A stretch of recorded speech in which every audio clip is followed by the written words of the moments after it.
probably came out anyway, but we didn't really know we were going to play this till last minute, and maybe you not either. So, but thank you. And for those of you who came out and didn't know we were playing, what's up? Since it was a last minute thing, and we can't really play that long because we have to zoom off, but since it was a last minute thing, we wanted to do it. We're going to do mostly stuff off the first album because I know the second one just came out, so we're going to do mostly stuff tending to stick to the album called The Ultraviolence. Does anyone have that album? Okay, let's see if you know this one. This one is called Voracious Souls.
We are back with Rob Cavestany, and great to have you in. I get so many requests for most of the old school people, but you, I get a lot for you. I did do an interview with Mark, but it got washed out before I ever got to air it. I sat here with Mark for 3 hours, and it didn't happen to work. Old producer made a mistake. Boo. These things happen. I've had Ted in a few times. I've had Will in a few times, but I consider you the meat and potatoes because you've been there from the very, very, very inception of it. I mean, I consider Mark that as well.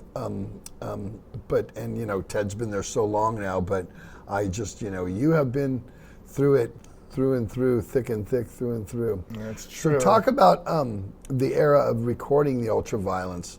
And to me, that was like, that whole riff and everything on it is really signature Death Angel. You still use it now when you're opening up, and then people really identify. When they hear that, they go nuts.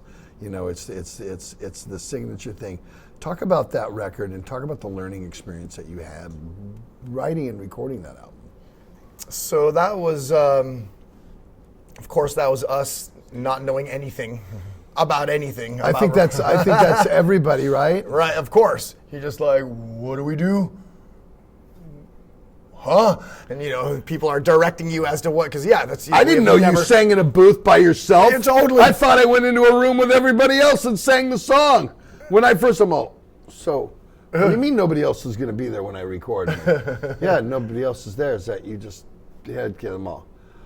Wow, you clever guys. That's how it's all clear. Now I'm a dumbass. I wouldn't have it any other way. Come on. So, but the difference between that, the major difference about that album is that the material we had is the material we've been, again, as anyone's first album would be, you've already been playing that material for like your whole existence. Right. So we didn't even think about, we had no concept of pre-production or preparing for, it was just like, all right, we're gonna go record, and we're like, all right, we're ready.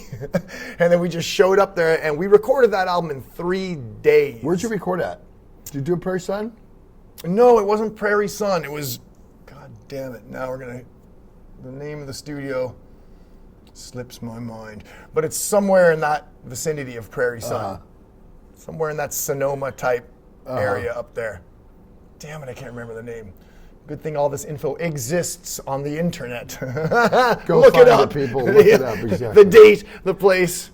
I need Ted here to remind me of things that I can't, tell me the details that I can't remember. 3 days you did it in. 3 days, though. I know we recorded in 3 days. Like drums, guitars, leads, vocals, and done. Man. Done in 3 days. And I do recall, and yes, and recording a song like the Ultraviolence, which is like a 10-minute long continuous instrumental, I think we did that in 2 takes.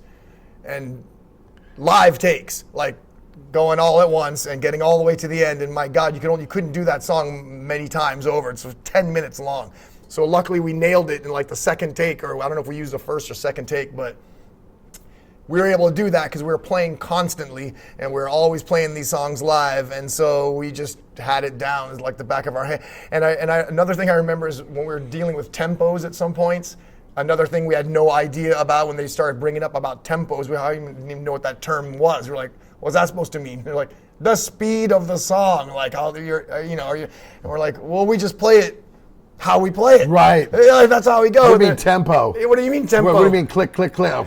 Come exactly. on. So some of the parts I just recall, like our whole plan was that part we're gonna play as fast as we could play it. Like that's what tempo we're gonna do. Like when that part hits, go as fast as humanly possible. Like so we're like, Andy's just fucking hammering away, and we're going as fast as we could go for that part. Fast is heavy, damn it. Fast and heavy. That was the strategy. And we didn't really analyze shit. Obviously, we just kind of went and did exactly what we did live, and that was it. It was quick. When did it get released? 87 or 88? 87. 87. And that's also why it's impossible to recreate the vibe. Like, it's so awesome that we did that way, and we had all that vibe. Like, what you hear, like, that's to me some of the magic of those early albums, right? Well, now It's you're the jaded. vibe. You know the way to do it. Exactly. So that right now you don't can't know. do it that you don't way. know it any. You're not No. naive to that anymore. No. You know. Yes, you analyze it. You can't help it. So, recordings now are, of course, more, precise and fucking tighter and all that shit. But that reckless abandon of that age and that not knowing, that's what you're hearing in these early recordings. That's what you hear in all of our early recordings. The imperfection in there and the like ballistic madness that we're like doing because we're trying to play as good as we can, but that's as good as we could possibly go. And that's what you hear, and it's kind of cool that way. So I'm really glad that we all have these early recordings that you can listen to and just go, oh shit, we're out of control, but it sounds rad. Yeah, it's not polished necessarily or jaded, like I say. Like now you know how you want it, and if it doesn't come off like that, you're rolling it back and redoing it. You know what I mean? And before it was like, no, it sounds killer. No, it's a little bit. No, it sounds good. It sounds killer. It's raw, heavy. Totally Sounds killer. People are like, the guitars are not in exact sync, but like it sounds killer. Because that's the best you can do. So, that's what we were doing. That's what we were doing on that album, and it's kind of punk rock in its metal way. But now, that's the magic of it. Did you go out on the road for that? How much touring did you do for that record? We did. We toured the U.S. and we toured Europe on that album, and that was fucking amazing as well. Because by that point, we probably never been out of our parents' house for longer than a weekend. Going camping or something. And all of a sudden our first tour was 7.5 weeks. Wow. The US tour in a van. Like we just, bye mom. And we left for 7.5 weeks. Again, with no cell phones and no way to constantly be in contact. Days. Sending postcards home and shit and lining up at a payphone to try to call home and shit. But totally fun. So much fun. Unreal. Because you were just gone from home and it was exciting as fuck. Even though you had shitty conditions, you didn't care.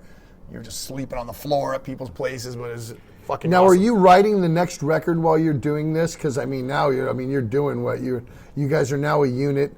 It's Gus, Dennis, Rob, Mark, and Andy.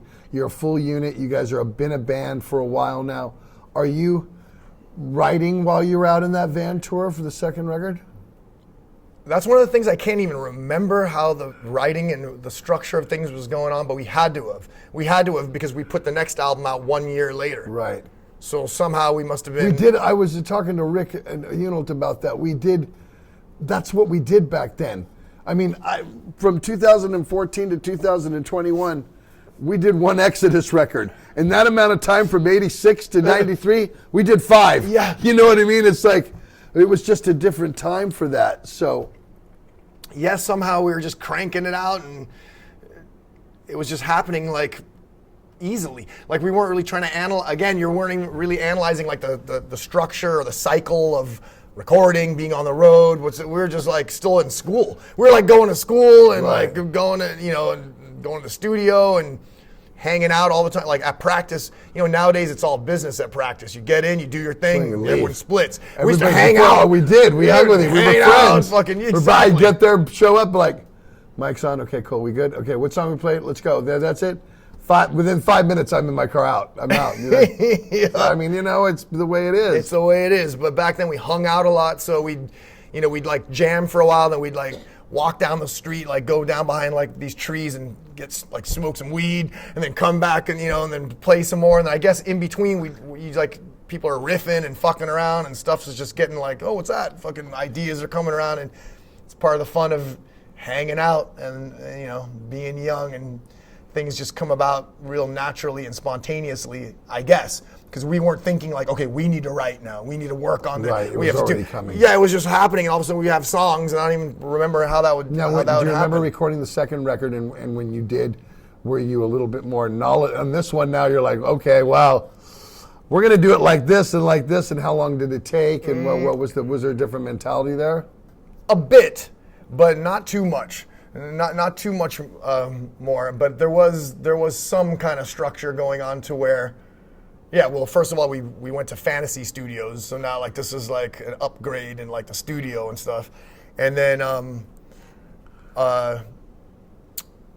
with gear, like there was something about we had gotten some new amps, some new Marshalls. I got a new guitar, we were upgrading our equipment, and but other than that, I still can't really picture like the whole pre-production thing. I didn't think we did. I We don't didn't think either. I don't think so. The first 4 records, we just went in and did them. Yeah. There was no fucking pre-production. No, you weren't analyzing the We structure practiced of. the ones we kind of knew, and I was still writing lyrics while we were in the studio recording records. We didn't, you Yeah. know what I mean? It was pretty the much album's like- being recorded, and I'm like, Zet, you got those lyrics done? Yeah, about another day or so they should be done. I can go ahead and lay them down. So that's kind of the mentality it was. And if I listen to Frolic Through the Park, then I really realize we didn't do pre-production because the song structures, most of the song structures on that album are just insanity. It's just riffs stacked on top of each other. You just go into the next part, go, and then go into another part. It's like there was no changes. We're gonna put so many changes on there. Totally. we're Changes gonna do everywhere. changes. The structures were created. Like, is this the same song? Like, is this like a whole? So yeah, we weren't really being too aware of, trying to structure and arrange songs in a more coherent way. But again, that's kind of the beauty of it, and that's that's why some people like that record, because it's so crazy sounding. It's like wild. It's really wild, but we weren't really doing that on purpose. It's just that was the best of our ability of writing. Were you think by Act 3 you had hit your stride with the guys then at that point? You know what I mean? Yeah. And knew what you wanted to write musically. It wasn't just like, oh, that's cool. Fuck, man, it's cool. It sounds killer. Yes. We're just shooting from the hip. So by Act 3. Act 3 turned into a whole. That's where we like grew up, so to speak. The difference between the first 2 albums to me and then to Act 3 is like night and day. Like Act 3 is like a proper made record. Right. You know what I mean?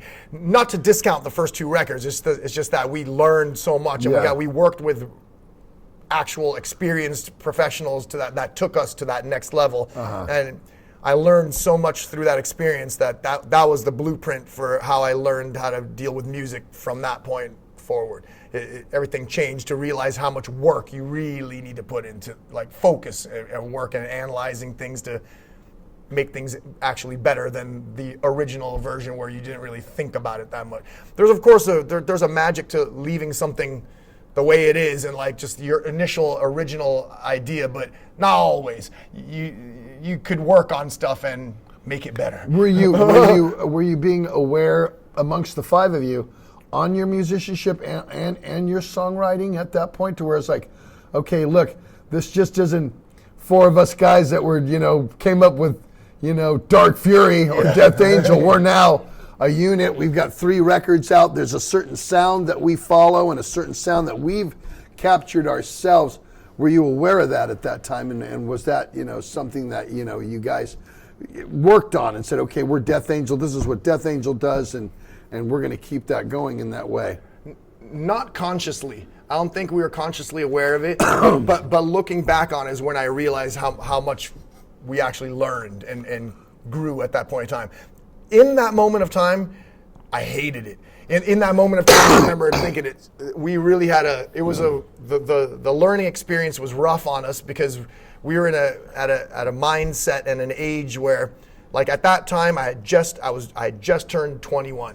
Like right when we finished recording Act 3, a month later I turned 21. So I was 20 when we were doing that album. That was our 3rd album, and at that point we thought we knew everything. Sure. By that point we were like, we're veterans. We got 3 records out. Come on. We were very stubborn, and then we had new management. We had we went from Enigma to Geffen Records. So now we're dealing with fucking next level shit. Our band meetings were like, we're like going over shit that's like too complex for our minds to deal with, like dealing with the major label and Right. being told how we need to, you know, level up. Like, you know, you want to play with the big boys, you need to behave like big boys now. Like we're shooting for some shit here. We want to move out of clubs and start, you know, getting some serious, you know, getting to the concert Take it to level. the next level, Yes, and we're like, okay, yeah, that's what we want. So they're like, well, so, you know, you need to act like that. So you can't just start being so like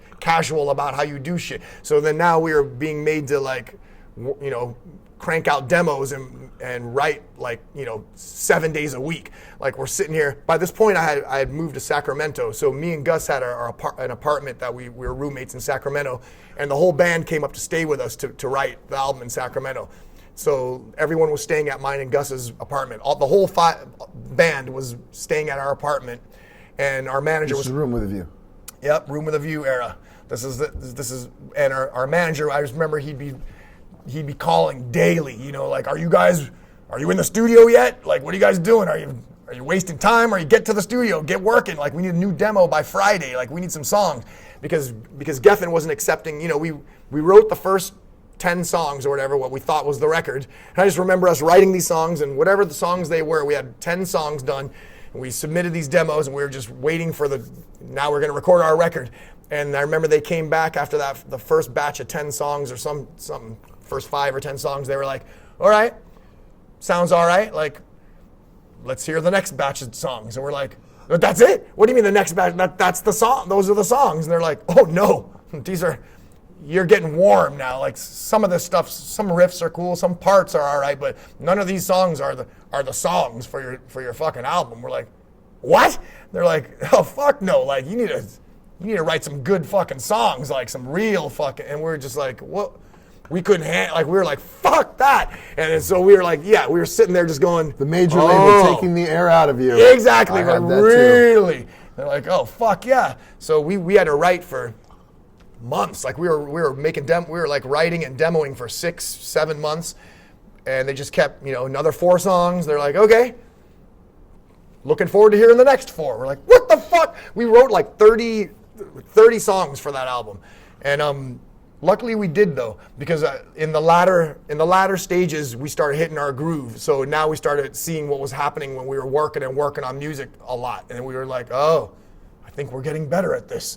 And sure enough, by working on it so hard and being forced to work on it so much and analyze our songs and listen to the arrangements and try to make it more coherent and find the best riffs and the best vocal melodies, then we came upon, like I think Room with a View was in the last batch of songs. Maybe Seemingly Endless Time came a bit later. Like definitely the better songs came later as we kept working on our shit. But to us, it was taking forever, and it was like the process. We were like hating it. Mark hated the whole like we had at the time we were having a negative experience with it. Like we were like, oh, we don't like this big boy crap. Like this major label shit's like, what is this? You know, we're like, this is commercial bullshit. They're like trying to run us, tell us what to do. Everyone's telling us what to do. That was our whole trip. That we just, you know, thought everyone was trying to tell us what to do. Fuck everybody. Fuck this shit. We know what we're supposed to do, but we actually didn't know. And then we started learning some shit.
Yeah, I think I don't know if the major labels knew what to do with thrash metal. They didn't though. Because they were changed. They changed Exodus on Force of Habit because that was the first record that we had to demo material for Capitol, and I'm like, what do you mean? We write and we record. What are you talking about? And so I could see that. So they were trying to change the narrative, I think, and I think a lot of bands soured on that and soured the business on there, and that goes to like, I mean, you know, did that lead into Death Angel kind of? I mean, I know that, you know, let's talk about the accident. Let's talk about you guys are on the road and talk about that night. We'll talk about what happened because I think that this all kind of led to you guys being kind of soured on it, right? We were soured on it. We were kind of, by that point, to us it had been by this point we've been going at it for like 8 years. So at that age, you're like, you know, from 12 or 13 to 20 years old, like seemed like a lifetime, right? You know. And to us, we were just like, fuck, we've been doing this forever already. We're like 20. We're thinking we're like getting old and shit. We better hurry up and get this. Totally. We're gonna get kicked out. And so yeah, we were definitely not into the experience of the major label stuff and like all the direction that we were being, they're trying to lead us this way or lead us that way, and we were kind of getting confused about doing our own thing, or we couldn't, how to fight. And mind you, also, again, we had a weird attitude. Like if this was happening with what we know now, we'd be able to like digest it better and like flow with what was going on. But back then, we're just like everything that's going on, like fuck that. What the fuck? Like you were just total anti all this shit. Like we're just like totally like. So it's kind of funny, but it's kind of cool because we were. We were all true to our core. Well, right. So, yeah, we didn't like that shit. Like, we didn't like being told. We just all thought that was like some bullshit that, they're trying to mold it. They were even trying to, there was at one point that, because our name was, they're like, dude, like, that name Death Angel's kind of too much, like, for once you get out of the club. For Gemco, for Walmart, exactly, for Target. Dude. I know. Right. We heard it. So they're like trying to, that's why the Room with the View single was put out as DA, because they were trying to, like, test out like if maybe you could change the name to just DA. YNT, get rid of the yesterday and today, go to YNT, maybe. Yeah, shorten it so everyone doesn't say Death Angel and it's not too like hardcore for the masses or whatever. So we were kind of, we're in a confused place at that point in time. But still, the album came out and it was fucking great success for us. It was awesome. I love how the album turned out. Like the album, if it wasn't for all that shit, we would never have been able to make that record, which it's a very clean and well-produced album. I love that album. But so we were doing well with that. We were touring. We headlined the Warfield Theater. We were like doing that kind of shit already. Like we had production. We had a semi with our production and a tour bus for our crew. 2 tour buses with we were wasting a lot of money, but we didn't know it. You learned. We learned. We did too. Yeah, everyone did. Exactly. Like, oh shit, this rules. We got this, we got that. But guess who gets to pay for that? Right. We had no clue. And the gigs you pay don't make enough money to pay for that. No, we couldn't even put half that production into the venues we were playing. We were carrying out way too much shit. But the shows were killer. We were packing, theaters. We were doing really well. And the weird thing, it was like a black cloud that happened. The day before the accident, we were in Arizona, Mesa, I think, in Arizona, and we were just browsing at a record store, and everyone we fucking stumbled upon. So when we jumped to Geffen Records, we left Enigma and went to Geffen. We kind of we got into a massive. It was the wrong thing to do. We got in a massive lawsuit. We got sued by the other label, and it was a mess, a total mess. Because we weren't supposed to, we were still under contract. We just literally said, all right, we're signing to Geffen. Like, we just broke our contract and fucking got sued.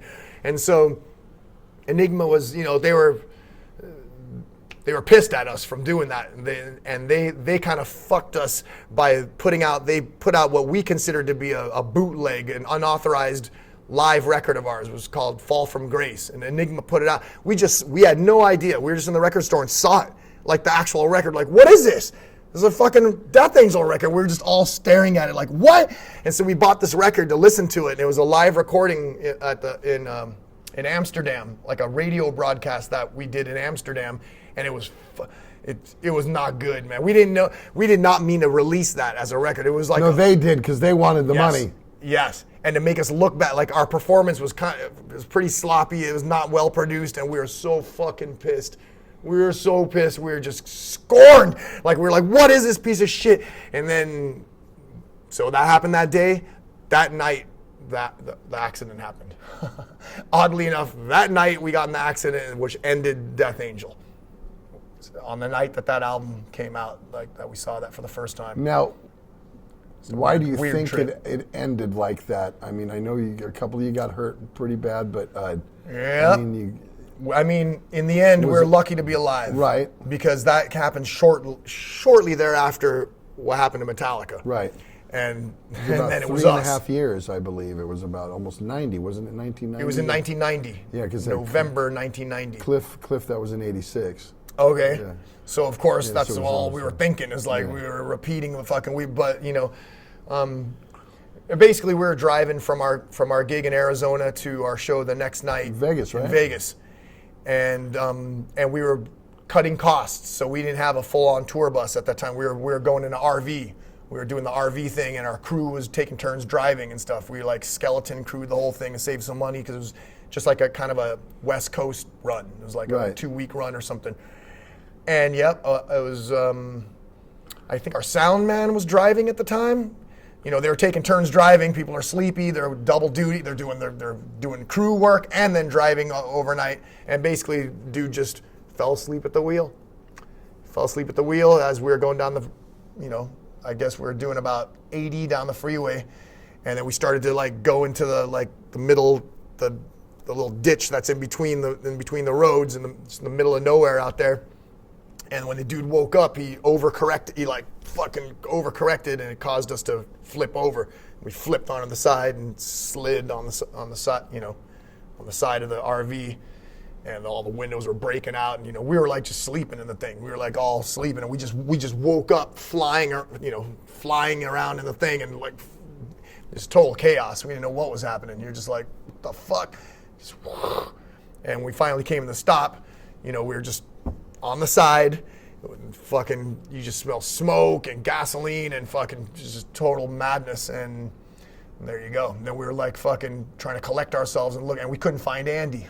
Oh my God, like we just couldn't, he was gone. Like we were like, what the fuck? We're like, and we thought he got thrown out of the thing, but then when we were like lifting shit, we like lifted like a mattress or something. He was like under the fucking, all the shit was on top of him. He got fucked up pretty bad. Yeah, he was like underneath shit, and like shit like landed on top of him, like pinning him to the bottom where the thing was sliding, where there was a window where there was no glass anymore. He was like just down against the open hole of the window, and so he got it bad. And this is definitely a bit of a kind of a nightmare memory where everyone was like in shock, and we just had to, the only way we could get out of the RV was through the door, which was up there. Like the door was like on top because we were sideways. We had to like somehow climb up on shit, and we all climbed up and out of the thing on top, and lifted Andy out of there. And pretty soon we were just like all on the side of the road, with Andy like totally laid out. We had like covered him up in blankets. He was just like fucking. It was just it was a crazy scene. Like it pretty much looked like he was gonna die. Like there was no way. Like it was brutal. And eventually, and there was no cell phone, no nothing. We're just in the middle of like 6 a.m. out in the middle of the highway. And finally, like a semi stopped, and the dude like CB radioed for help or whatever. And cops showed up, whatever, ambulance, and fucking then they had to call for a helicopter to fly Andy to emergency, because they're like, this dude ain't gonna make it like in an ambulance. It'll take too long. Like this guy's in critical condition. And they flew him off in the helicopter, and we just all watched the helicopter fly away. We didn't know if we were gonna see him alive again or what. Wow. And fortunately we did. Yes, he was at the hospital. He was still alive, and he survived the fucking thing. But oh, dude, yeah, that was, until that moment, you never even seen anything like remotely close to that, much less seeing your own people in this fucking.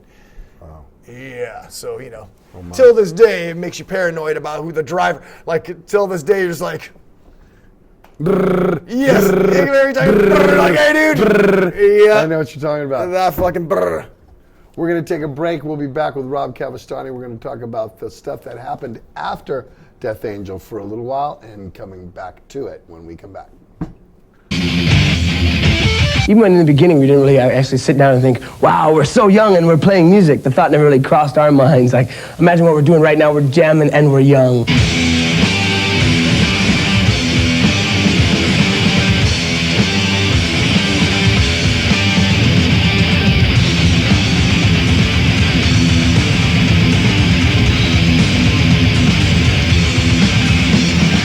When we were young, I guess, years back, I mean, you know, it was like the talk of the town. Oh, these guys are really young, you know, it's really incredible, especially the drummer, you know, he's so young. I mean, it's an obvious press point, something to push us, but it got to the point where sometimes in so many interviews it would just hit on the points that they're young and they're related, and then like it just go on about how young and we're related, and then like near the end of the last paragraph it might be like, oh yeah, and they play music. We've got to make all change, got to rearrange, because stagnant life is getting to me. Like a river must flow, time to let myself go. Nobody made me choose a life, I chose to live in a world. Forever moving, forever changing. We've been around for so long, I mean, we're still not old men or anything, but we've been playing music and doing this, the band, for about 8.5, 9 years now, so age-wise we're young, but band-wise and experiences of what we've gone through, I think we've matured a lot.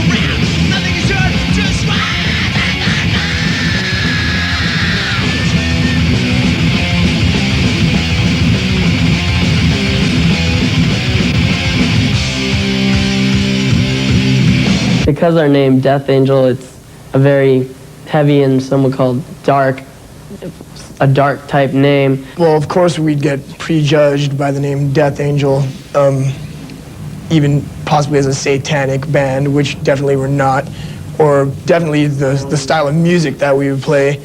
But we've had the name Death Angel for so long that is just the name of our band. That's what we are, and you know we're proud of it, and that's what it will be. And hopefully these organizations, as you said, that we don't need to mention, PMRC, we'll have to deal with it. I think working with Max Norman on this album was great. Actually, it was an experience in itself. It was a learning experience. Being in the studio, the first album was recorded in like 3 days, mixed in 5, and the second album was recorded and mixed in, I guess, about 2.5 weeks. And this one, we actually had time for pre-production, which we'd never done, and he came out for pre-production, and we would go over song after song after song and splice up parts, and we'd go over rough arrangements, and it would smooth out songs, and it was really good because he'd pick apart each individual person and just what they were going through at that time, and I think that made it really strong, because we always figured he'd come in, and since he'd worked with so many people before, and he'd established a name for himself, that he might come in and try to dictate the whole project, like, you had this vision of this big guy behind the desk going, ah, ha, ha, you'll do it my way, you'll do it my way. Forever moving, forever changing. You got to know how to bring out the best in each individual, which I think made the project better as a whole. So it was pretty happening.